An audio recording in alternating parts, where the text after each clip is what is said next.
Es lo que se conoce en el Antiguo Testamento como una oración imprecatoria, es decir, pidiéndole a Dios que envíe su juicio contra los perversos, contra los malvados, contra sus enemigos.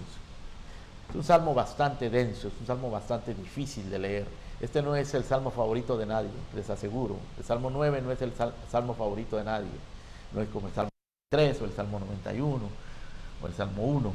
Es un salmo difícil de leer, pero es importante y es instructivo para nosotros. Consideremos entonces en primer lugar los versos 1 al 2, en donde el salmista alaba a Dios. Y según el contexto, su alabanza es por causa del juicio. Él dice: te alabaré, oh Jehová, con todo mi corazón, contaré todas tus maravillas, me regocijaré en ti, cantaré a tu nombre, oh Altísimo. Esa es la actitud del pueblo de Dios, una actitud de adoración. Eso es lo que Dios busca, adoradores que le adoren en espíritu y en verdad. Eso es lo que Dios espera de nosotros, que nosotros cantemos cánticos espirituales y que nos edifiquemos unos a otros en alabanza. Ahora, es inusual que nosotros cantemos acerca de los juicios de Dios. Yo estuve tratando de buscar en el himnario un himno que hable de juicios de Dios y no lo hay. Quizás una línea o dos líneas mencionan de paso el juicio de Dios, pero no hay un himno que hable del juicio de Dios. Sin embargo, los juicios de Dios son motivo de adoración, especialmente en el libro de Apocalipsis y en los profetas. Si ustedes vienen al capítulo 14 de Apocalipsis, por ejemplo, encontramos a los ángeles en el verso número 7 diciendo: temed a Dios y dadle gloria, porque la hora de su juicio ha llegado. Temed a Dios y dadle gloria, porque la hora de su juicio ha llegado. Los ángeles están amonestándonos para que nosotros le demos gloria a Dios por causa de su juicio. En el capítulo 15, en el verso número 4 de Apocalipsis, dicen los ángeles también: ¿quién no te temerá, oh Señor, y glorificará tu nombre? Porque solo tú eres santo, por lo cual todas las naciones vendrán y te adorarán, porque tus juicios se han manifestado. Las naciones vendrán y te adorarán por tus juicios. Así que aquí no es adoración por su misericordia, es adoración por los juicios.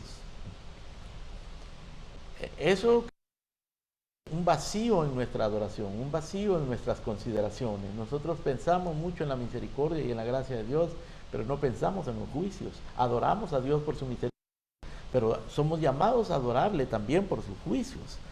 Vean ustedes, por favor, el capítulo número 19 del libro de Apocalipsis.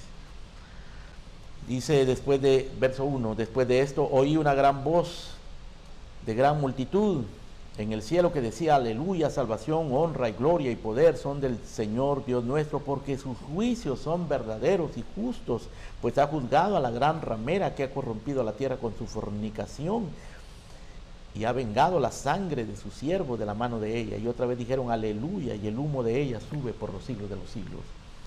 Aquí están las multitudes de adoradores, de redimidos, adorando a Dios por sus juicios. Y ven ustedes el capítulo 7, verso 17, apenas el salmo, Salmo 7, verso 17 dice: alabaré a Jehová conforme a su justicia y cantaré al nombre de Jehová el Altísimo. Así que la alabanza de los primeros dos versículos del Salmo 9 son alabanza por el juicio. Luego, de los versos 3 al 6, encontramos una descripción. El salmista hace una descripción de la desolación que provocan los juicios de Dios. Él dice: mis enemigos volvieron atrás, cayeron y perecieron delante de ti, porque has mantenido mi derecho y mi causa. Te has sentado en el trono, juzgando con justicia. Aquí tenemos a Dios sentado en su trono, destruyendo a los enemigos del pueblo de Dios. Te has sentado en el trono juzgando con justicia. Verso 5, reprendiste a las naciones, destruiste al malo, borraste el nombre de ellos eternamente y para siempre. Los enemigos han perecido, han quedado desolados para siempre las ciudades que derribaste, su memoria pereció con ellas. Lo que está describiendo aquí el salmista es la desolación, el desastre, la ruina que causa la ira de Dios. La ira de Dios es temible, la ira de Dios es pavorosa, horrenda cosa es caer en manos del Dios vivo. Nuestro Dios es fuego consumidor. Entonces el salmista está diciendo, está describiendo a los enemigos de Dios volviéndose hacia atrás, cayendo, pereciendo. Está describiendo a Dios sentado en su trono, ejerciendo justicia, reprendiendo a las naciones, destruyendo a los malos, borrando el nombre eternamente de ellos. Y eso nos hace pensar, por ejemplo, en el diluvio o en Sodoma y Gomorra, en la Torre de Babel. ¿Cuántos juicios Dios ha ejercido para demostrarnos que Él es temible?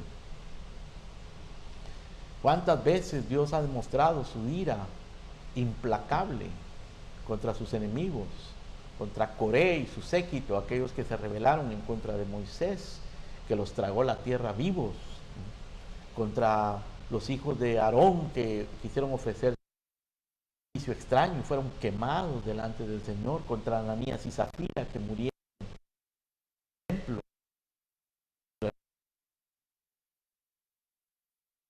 Eso en el futuro habrá de suceder, hoy sucede, los juicios de Dios son reales.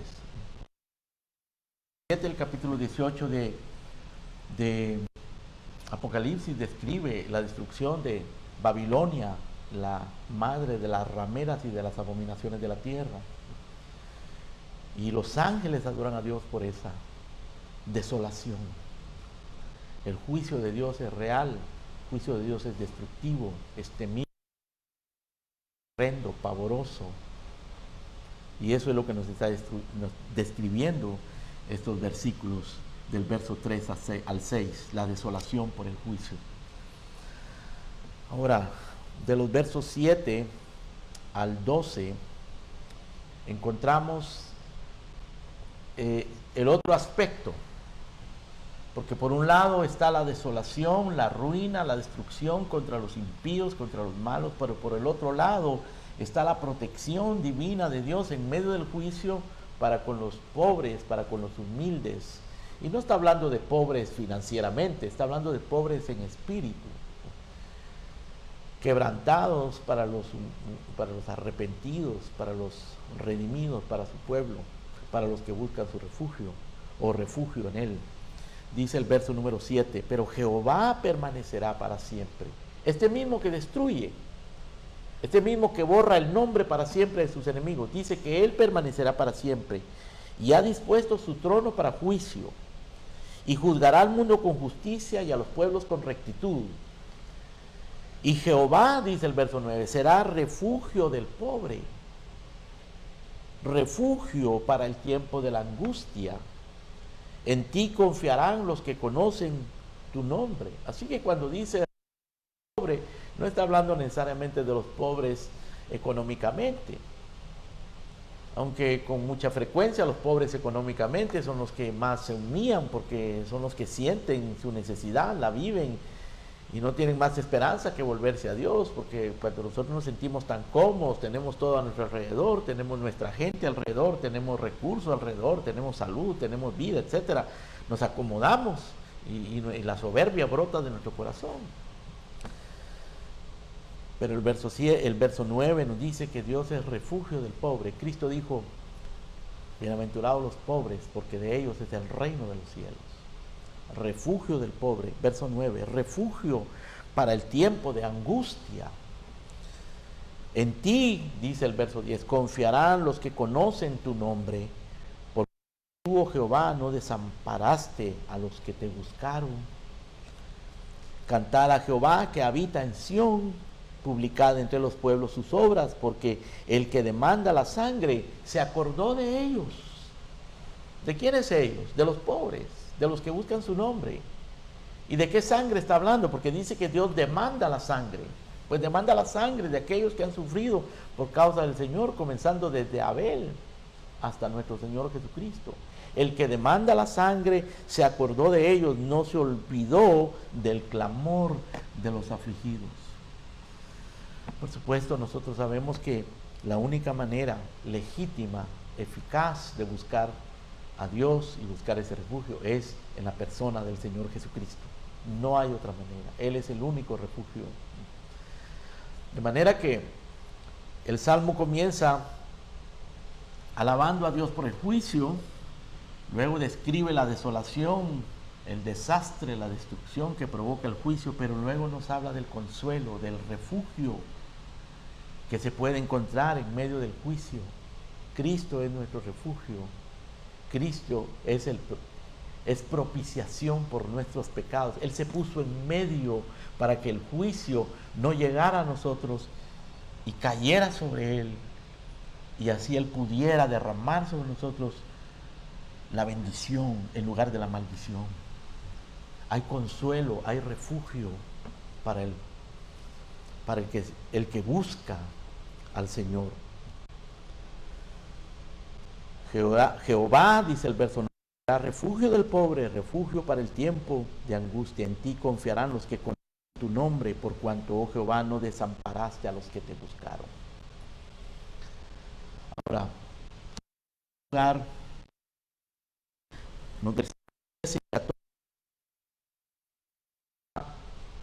nos habla sobre la necesidad.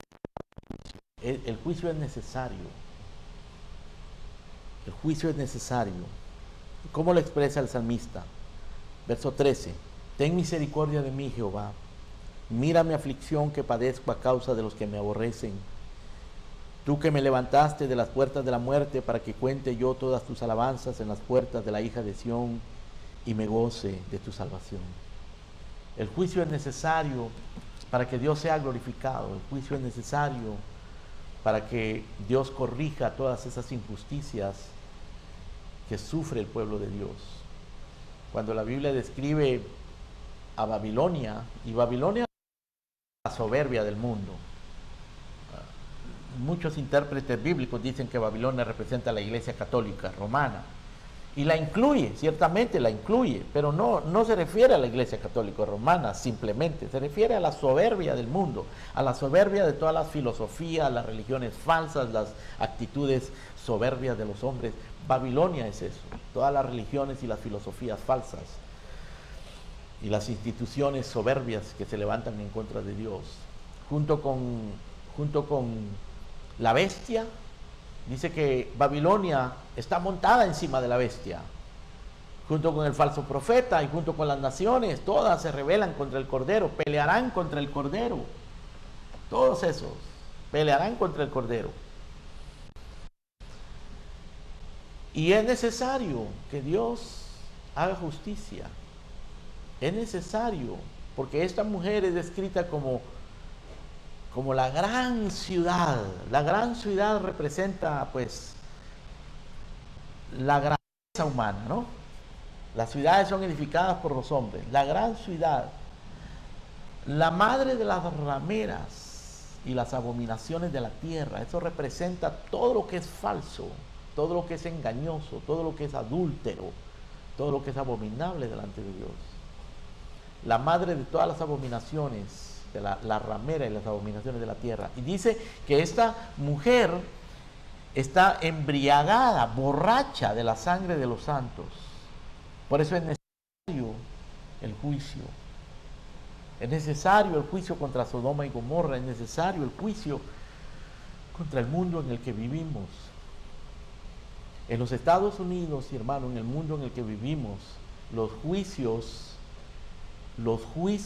que provocaron, o más bien los pecados que provocaron el juicio de Sodoma y Gomorra, son los que se celebran en nuestra sociedad el día de hoy. Se celebran con orgullo. Hoy estamos celebrando, o más bien está celebrando el mundo, el mes del orgullo gay, el mes del orgullo homosexual. Y no hay pecado más abominable para Dios que el orgullo, y el orgullo gay, o sea, es el orgullo del pecado. razón por la cual fueron destruidos Sodoma y Gomorra, fueron destruidos los antediluvianos, fueron destruidos los arcos de Dios. Verso 14, para que cuente yo todas tus alabanzas en las puertas de la hija de Sión y me goce en tu salvación. El pueblo de Dios está siendo perseguido, ha sido perseguido, seguirá siendo perseguido, pero Dios hará justicia. Vengan conmigo, por favor, si pueden abrir sus Biblias. En la segunda carta de Pablo a los tesalonicenses, dice el verso 6, porque es justo delante de Dios pagar con tribulación a los que os atribulan, y a vosotros que sois atribulados, daros reposo con nosotros cuando se manifieste el Señor Jesús desde el cielo con los ángeles de su poder en llama de fuego, para dar retribución a los que no conocen el Evangelio,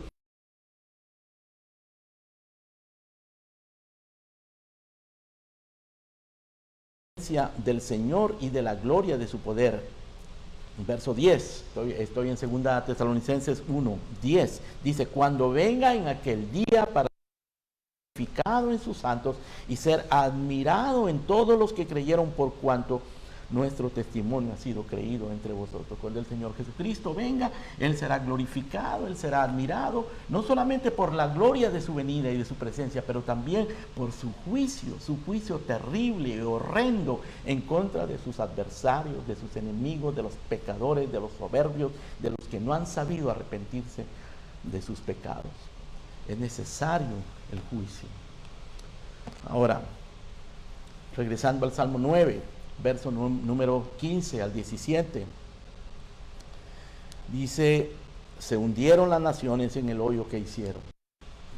Y aquí comienza el salmista a describir la razón de fondo del juicio. ¿Por qué es que Dios envía juicio? ¿Por qué es que el juicio de Dios es tan severo? Bueno, verso 15 dice, se hundieron las naciones en el hoyo que hicieron. En la red que escondieron fue tomado su pie. Jehová se ha hecho conocer en el juicio que ejecutó. En la obra de sus manos fue enlazado el malo. Los malos serán trasladados al Seol, todas las gentes que se olvidan de Dios. ¿Por qué el juicio? Porque la gente se olvida de Dios. Pablo dice que las cosas invisibles de Dios, su eterno poder y su divinidad son claramente visibles por medio de las cosas hechas, de modo que los hombres no tienen excusa. Pero precisamente por eso mismo se revela desde el cielo la ira de Dios contra toda impiedad e injusticia de los hombres que detienen con injusticia la verdad, que ignoran a Dios. Los malos serán trasladados al Seol, todas las gentes que olvidan de Dios. De manera que el Salmo 9, hermanos, es un salmo que nos hace recordar, que nos invita a reflexionar en que ese Dios de amor, ese Dios de gracia, ese Dios de misericordia, es un Dios de juicio también. Y no debemos olvidar eso. Eso es el agujero horrible que existe en medio del pueblo de Dios, en medio del concepto mundano que existe de Dios. El mundo tiene un concepto de Dios de acuerdo a sus propias pasiones, a sus propios gustos. En realidad tienen un ídolo en sus cabezas. Dicen que aman a Dios, dicen que conocen a Dios, dicen que temen a Dios, pero es el Dios que ellos se han inventado, no el Dios de la Biblia. El Dios de la Biblia es el Dios del Salmo 9. Que repito, no es el favorito de nadie, pero es un salmo que está aquí, que es inspirado por el Espíritu Santo de Dios y que comienza en los primeros 2 versículos, como lo vemos aquí en nuestro bosquejo, con alabanza en el contexto del juicio. Alabanza en el tono del juicio, describiendo la desolación que causa el juicio de Dios, recordándonos que en medio del juicio Dios se acuerda de su misericordia también y que hay refugio para aquellos que se arrepienten, que aquellos que le buscan en Cristo Jesús, que el juicio es necesario y que hay una razón santa, suprema, justa, por la cual el juicio habrá de ser consumado. Ahora, el Salmo concluye en los versos 19 y 18 al 20. Salmo 18, versos 18 al 20. Hablándonos, o más bien mostrándonos la oración que hace el salmista pidiendo juicio. Esto es lo que, como les dije al principio, es lo que se conoce en el Antiguo Testamento como oraciones imprecatorias. Las oraciones imprecatorias, la palabra imprecatoria quiere decir pedir venganza, pedir justicia, pedir destrucción para los enemigos. Ahora, ese es un concepto que le parece horrible a mucha gente en nuestros días, por supuesto. Es bíblico. Ahora, también en la Biblia, por supuesto, en el Nuevo Testamento nos prohíbe tener rencor en nuestro corazón, ni venganza. Dice, no os venguéis. Que nosotros no busquemos la justicia por nuestras propias manos. Dad lugar a la ira de Dios, dice. Y en el Nuevo Testamento el Señor Jesucristo nos enseñó a que nosotros debemos a nuestros enemigos, si tienen hambre debemos darles de comer, si tienen sed debemos darles de beber. Pero a la vez que dice Él esto, dice que estos son ascuas de fuego sobre su cabeza. Es decir, el hacerle el bien a nuestros enemigos, el amar a nuestro enemigo, que es un mandato divino, ¿no es cierto? Mandar a nuestro enemigo amar a nuestro enemigo es un mandato divino. Que amemos a nuestros enemigos. Y Pablo dice, si tiene hambre, dale de comer. Si tiene sed, dale de beber. Cristo dice, si te pide que lo lleves una milla, llévalo dos. Si te pide prestado, regálale la capa. Si te da en una mejilla, dale la otra. Pero eso está hablando de la actitud que debemos de tener nosotros de perdón, de tolerancia, de no aborrecer, de no odiar, sino de ser pacificadores, de ser mansos, de ser humildes, de ser perdonadores. Esa debe ser nuestra actitud. Pero eso no invalida el juicio de Dios, ni invalida el hecho de que Dios va a hacer justicia. Y en el Antiguo Testamento, que era por supuesto otra administración, por así decirlo, ¿no? Aquellos guerreros, David y Josué, que salían a pelear y a cortarle cabeza a sus enemigos, literalmente lo hacían, literalmente. Hoy nosotros no podemos hacer eso, ¿no? Pero en aquel tiempo era una teocracia y ellos hacían esas cosas. Ellos oran y los salmos están llenos de ese tipo de imprecaciones. Y aquí lo tenemos, vean el verso 18, dice, porque no para siempre será olvidado el menesteroso, ni la esperanza de los pobres perecerá perpetuamente. Verso 19, levántate, oh Jehová, no se fortalezca el hombre, sean juzgadas las naciones delante de ti. Pon, oh Jehová, tu temor en ellos, conozcan las naciones que no son sino solo hombres.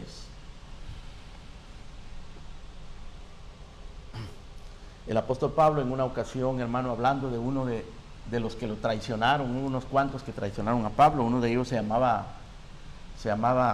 Alejandro, era un calderero, que se dedicaba al trabajo de hojalatería y hacer calderos, qué sé yo, algo como eso. Y ayudaba a Pablo, era un compañero de milicia de Pablo, era un asistente de Pablo, y se volvió al mundo, se volvió mundano, traicionó a Pablo. Y Pablo dice, Alejandro el calderero me ha causado muchos males, el Señor le pague conforme a sus hechos. Ahora, Pablo no le está deseando mal a Alejandro, pero sabe que le va a ir mal. ¿Por qué? Porque abandonó a Cristo, y abandonó el Evangelio, y abandonó a Pablo.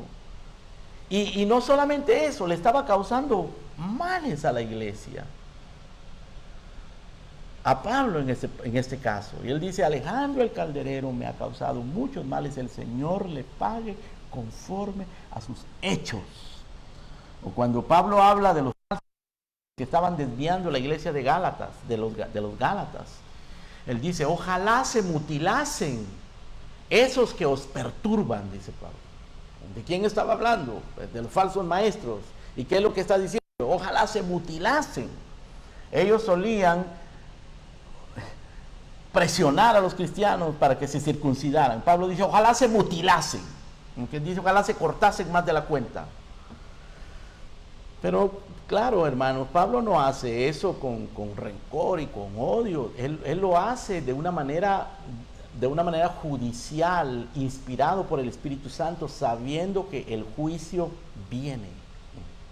Vengan conmigo, por favor, al libro de Apocalipsis, capítulo número 6. Apocalipsis, capítulo número 6. Aquí encontramos aquellos famosos sellos que se abren en el Apocalipsis, y uno de esos sellos, el quinto sello,